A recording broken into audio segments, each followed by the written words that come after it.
Do you guys believe in life on other planets? Do you mean, do I believe that there is life? Yeah. I think there's a high probability of some kind of primitive life form somewhere on other planets, but it's most likely bacterial.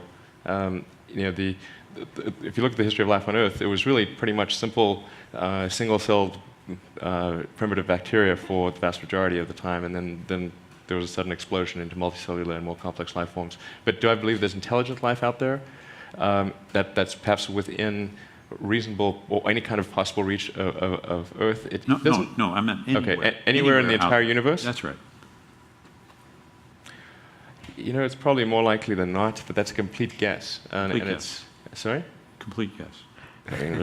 I hope there is, but we have no evidence right now of any life whatsoever other than on Earth. If you look at our closest genetic relative to human beings, it would be the chimpanzee. We share like 98+% identical DNA. We are smarter than a chimpanzee. So let's invent a measure of intelligence that makes humans unique. Let's say intelligence is your ability to compose poetry, symphonies, do art, math, and science, let's say, okay? Let's make that as the arbitrary definition of intelligence for the moment. Chimps can't do any of that. Yet we share 98, 99% identical DNA, okay? The most brilliant chimp there ever was maybe can do a little bit of sign language. Well, our toddlers can do that. Toddlers. So here's what concerns me deeply. Deeply. Everything that we are that distinguishes us from chimps emerges from that 1% difference in DNA. It has to, because that's the difference. The Hubble telescope, that's in that 1%. Maybe everything that we are that is not the chimp is not as smart compared to the chimp as we tell ourselves it is. Maybe the difference between constructing and launching a Hubble telescope and a chimp combining 2 finger motions as sign language, maybe that difference is not all that great. We tell ourselves it is, just the same way we label our books optical illusions. We tell ourselves it's a lot. Maybe it's almost nothing. How would we decide that? Imagine another life form that's 1% different from us in the direction that we are different from the chimp. Think about that. We got 1% difference and we're building the Hubble telescope. Go another 1%. What are we to they? We would be drooling, blithering idiots in their presence. That's what we would be. They would take Stephen Hawking and roll him in front of their primate researchers and say, well, this one is like the most brilliant among them because he can do sort of astrophysics in his head. Oh, isn't that cute? Little Johnny can do that too. Oh, that's so nice. Oh. In fact, Johnny just did that. Let me get it. It's on the refrigerator door. Here he is. He did it in his elementary school class. Think about how smart they would be. Quantum mechanics would be intuitive to their toddlers. Whole symphonies would be written by their children, and like I said, just put up on the refrigerator door the way our pasta collages are on our refrigerator doors. So the notion that we're going to find some intelligent life and have a conversation with it? When was the last time you stopped to have a conversation with a worm? Or a bird? Oh, well, you might have had a conversation, but I don't think you expected an answer, all right? So, we don't have conversations with any other species on Earth with whom we have DNA in common. To believe that some intelligent other species is going to be interested in us enough to have a conversation, they'll look at our Hubble telescope and say, oh, isn't that quaint? Look at what they're doing. So I lay awake at nights wondering whether simply we as a species are simply too stupid to figure out the universe that we're investigating. And maybe we need some other species, 1% smarter than we are, for which string theory would be intuitive, for which all the greatest mysteries of the universe, from dark matter, dark energy, the origins of life, and all the frontiers of our thought, would be something that they would just self-intuit. I'm jealous of that possibility, because I want to be around for those discoveries.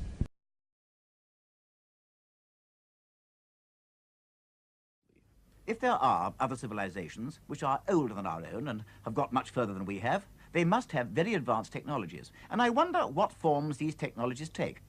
Well, again, very difficult to estimate, but there are stars which are billions of years older than our sun. Some of them very likely have planets, and therefore I can imagine civilizations immensely beyond the capabilities of our own. What capabilities those are, no one can tell, in the same sense that even the most fantastic prognostications from the middle of the 19th century about the technology of the 20th century all fell short. People like Jules Verne, asked to imagine what transportation devices people would have in 1950, imagined a kind of Victorian living room with plush velvet furniture in a gondola at the bottom of an enormous balloon which went from New York to San Francisco in only a few weeks. And he was, of course, the most imaginative speculative thinker of the 19th century. Others would have been more cautious. So it's very difficult to predict far into the future, even 100 years, when not only new technology, but new scientific principles may be discovered. So far, we've been talking about contact either by radio or direct physical contact by space probes. But there might be other means of doing it. It does, I know, sound very like science fiction to talk about teleportation or thought travel, but do you think this is entirely out of the question at the moment? And if so, should we be considering it seriously?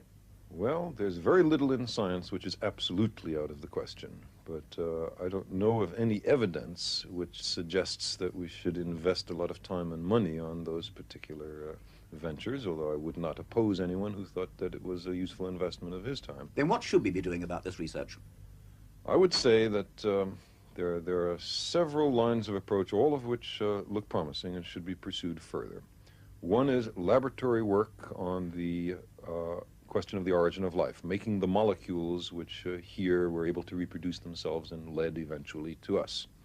Secondly, a study of the organic chemistry in places like Jupiter, comets, and the interstellar medium. It's remarkable that the molecules of life are littering the cosmos. Thirdly, the space vehicle exploration of the neighboring planets, in particular for life or life-related compounds. If it turns out, for example, that Mars is lifeless, that is not a major disappointment, because then we have two planets near each other in space and time, life developed on one and not on the other. You have the classic case of an experiment and a control, and it'd be very important to investigate why life on the Earth and not on Mars. But even more exciting would be if Mars turns out to have life, for us to investigate what kind of life it is, how similar, how different from life on Earth. That will immensely broaden the science of biology. And then there is certainly the serious work, long-term, patient, cautious investigation of other stars for possible signals being sent our way.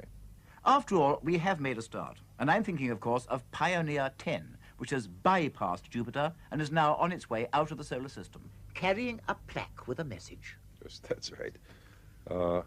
Pioneer 10 is the first interstellar spacecraft of mankind, but only by accident. That is, it was designed to examine Jupiter and came so close to Jupiter that it was ejected from the solar system by Jupiter's gravity. That being the case, we thought it would be a nice idea to have a kind of cosmic greeting card on it in the remote contingency that it were at some future time to be intercepted by some advanced civilization. And so a 6 by 9 inch gold anodized aluminum plaque was designed, which has a mysterious part and an obvious part to it. The mysterious part is the man and the woman to the right of the plaque, and they will be mysterious because there will not be men and women anywhere else. The rest of the message we think is written in galactic clear, in the one language we have in common with everyone else, namely the language of science.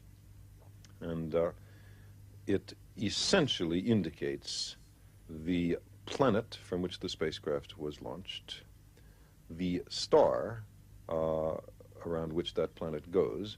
Out of the several 100,000 million stars in the galaxy, it specifies one, and the year of launch out of the 10,000 million year history of the galaxy. And it does it by reference to a set of galactic clocks called pulsars.